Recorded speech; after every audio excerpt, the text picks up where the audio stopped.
नमस्कार, मैं हूं सुजाता सैनी और आप देख रहे हैं इंडिया स्पीक डेली। आज एआई की खबर हम आपको बता दे रहे हैं। एआई की दुनिया से एक बहुत बड़ी न्यूज आ रही है। आर्टिफिशियल इंटेलिजेंस एआई ने आधुनिक दुनिया को उस रूप में बदल दिया है कि जिसकी भविष्यवाणी कुछ ही लोगों ने बहुत समय पूर्व की थी।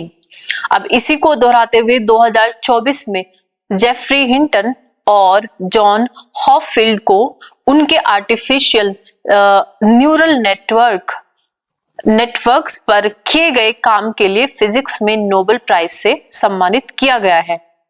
इतिहास में ऐसा पहली बार है जब एआई के क्षेत्र में इसमें बड़ा प्राइज दिया गया, यानी कि नोबेल प्राइज जैसा प्राइज दिया गया।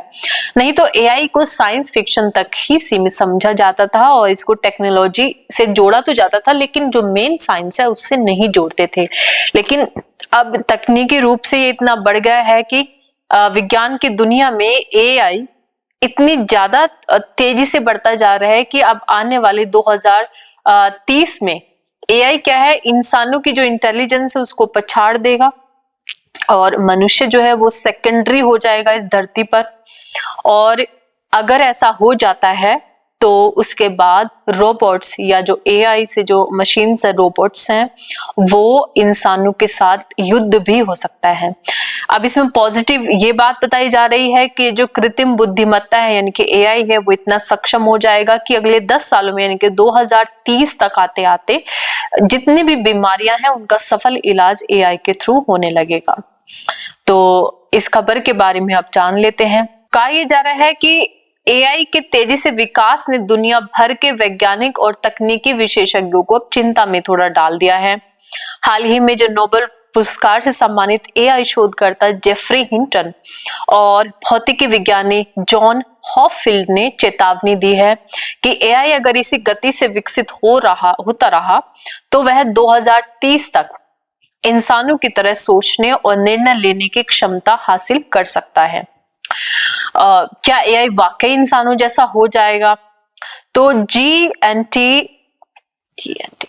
जीएनटी टीवी की एक रिपोर्ट के अनुसार ये बताया गया है कि हिंटन और हॉफील्ड ने न्यूरल नेटवर्क्स यानी कि मस्तिष्क की नकल करके कंप्यूटर सिस्टम बनाया है।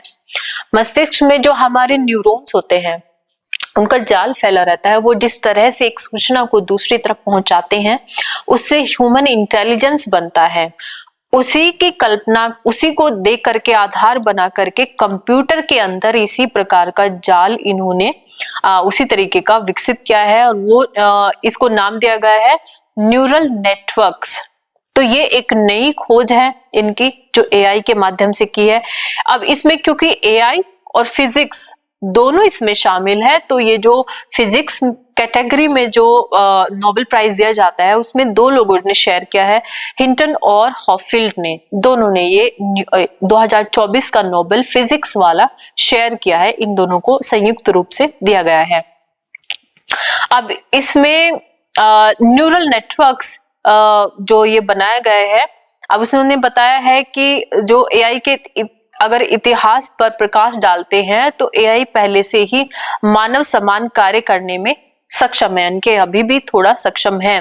जैसे कि भाषाओं का अनुवाद करना, संवाद करना, जैसे भी आप चैट जीपीटी के और जेमिनी के मॉडल आप देखते हैं, चेहरे पहचान लेना, भावनाओं को समझना, चिकित्सा निदान और वित्तीय भविष्यवाणियां करना। वित्तीय भविष्यवाणियां जो ज्यादातर जो होती हैं वो ट्रेड और जो बाजार में जो कंपनियां जैसे हैं वो अपने लिए यूज करती हैं और उसका एडवांस वर्जन वो यूज करते हैं एआई का, और वहां वो देखते हैं, एनालिसिस कराते हैं, जो जटिल गणनाएं होती है वो करवाते हैं एआई के माध्यम से। हालांकि 2030 तक एआई का इंसानों जैसा सामान्य बुद्धिमत्ता हासिल करना संभव अभी नहीं है, ये बताया जा रहा है। लेकिन विशेषज्ञों का मानना है कि ये जो जिस दिशा में जिस तेजी से एआई आगे बढ़ रहा है वो बेहद खतरनाक अभी चल रही है। अब इसमें चिंता का विषय क्यों बना हुआ है? हिंटन ने कहा कि एआई का विकास अगर अनियंत्रित रहा तो यह मानव नियंत्रण से बाहर हो जाएगा। उन्होंने एआई के निम्नलिखित कुछ खतरे बताए हैं जो हम आपको बता रहे हैं। उन्होंने बताया नौकरी पर संकट, स्वचालित प्रणालियां मानव श्रम की जगह ले लेंगी और गलत निर्णय लिए जाएंगे। एआई अगर भावना और नैतिकता के बिना निर्णय लेगा तो परिणाम इसमें घातक हो सकते हैं। सुरक्षा जोखिम बताए गए हैं। हैकर्स द्वारा एआई का उपयोग कर साइबर युद्ध या फिर फर्जी खबरें फैला करके गृह युद्ध जैसी स्थितियों को उत्पन्न किया जा सकता है। अब इसका समाधान क्या है? तो विशेषज्ञों ने सुझाव दिया है कि सरकारों को एआई के लिए कड़े नियम बनाने चाहिए और एआई शोधकर्ताओं को नैतिक मानकों का पालन करना चाहिए, ना कि वो इसको सिर्फ बाजार के रूप में देखें कि इससे पैसा हम कितना कमा लें। आम जनता को एआई के प्रभाव के बारे में जागरूक करना बेहद जरूरी है ताकि वो इसके जो अच्छा पक्ष है उसके भुलावे में आकर के इसको हद से ज्यादा अपने निजी जीवन में इस्तेमाल करना ना शुरू कर दें। अब इसमें हम यही कह सकते हैं कि एआई की दुनिया में अभी आगे जो होने वाला है उसमें हम लोगों को एआई के विषय में जानकारी रेगुलर रखनी होगी, क्योंकि जहां हमें अभी तक अगर हम साइंस का इतिहास देखें तो खोज तो इस चीज को लेके की जाती थी कि भाई ये बहुत अच्छा कार्य होगा, इससे जो प्रॉब्लम्स है उसका सॉल्यूशन होगा, लेकिन अक्सर जो खोज हुई है उनका प्रयोग मानवता को नष्ट करने या लोगों को परेशान करने या शक्ति हासिल करने के लिए ही किया जाता है। जैसे वो परमाणु बम का आविष्कार हो वो मान लीजिए, या फिर आप प्लास्टिक का आविष्कार मान लीजिए। और एआई इन सबसे ज्यादा खतरनाक है क्योंकि ये दुनिया भर के लोगों को यानी कि पूरी की पूरी मानव जाति को ये अपनी चपेट में ले सकता है।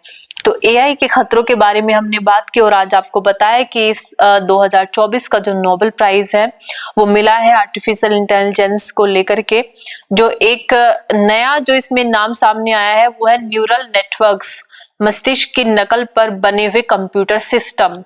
इसको लेकर के जो खोज की यानी कि इसको जो क्रिएट किया है 2 वैज्ञानिकों ने, और इन वैज्ञानिकों का नाम है जेफरी हिंटन और जॉन हॉफील्ड। इनको 2024 का नोबेल प्राइज मिला है। तो आपका इस खबर पर क्या कहना है? आप अपने विचार कमेंट बॉक्स में जरूर लिखिएगा। आज के लिए इतना ही, धन्यवाद।